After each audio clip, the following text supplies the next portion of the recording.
आदरणीय अध्यक्ष जी, इससे भी बड़ी बात, देश चौंक जाएगा। ये चीजें छिपाई गई है, दबा दी गई है।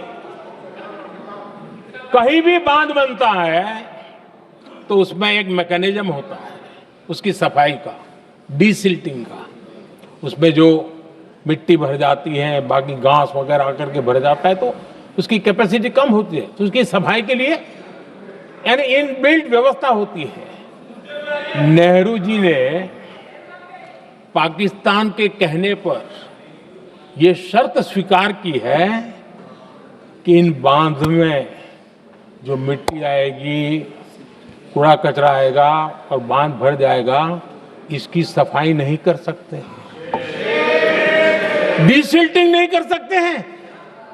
बांध हमारे यहां, पानी हमारा, लेकिन निर्णय पाकिस्तान का कि आप डीसिल्टिंग नहीं कर सकते। इतना ही नहीं, जब इस बार मैं डिटेल में गया तो एक बांध तो ऐसा है कि जहां ये डीसिल्टिंग के लिए जो गेट होता है ना, उसको वेल्डिंग कर दिया गया है ताकि कोई गलती से भी खोल करके मिट्टी को निकाल ना दे।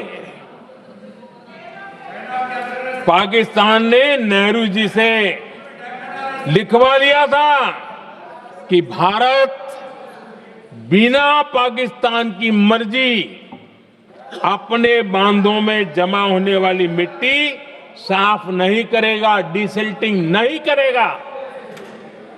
ये समझौता देश के खिलाफ था और बाद में नेहरू जी को भी ये गलती माननी पड़ी।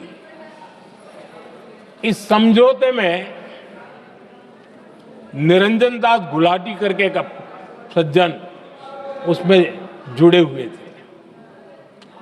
उन्होंने एक किताब लिखी है। उस किताब में उन्होंने लिखा है कि फरवरी 1961 में नेहरू ने उनसे कहा था, गुलाटी, मुझे उम्मीद थी कि यह समझौता अन्य समस्याओं के समाधान का रास्ता खोलेगा, लेकिन हम वहीं हैं जहां पहले थे।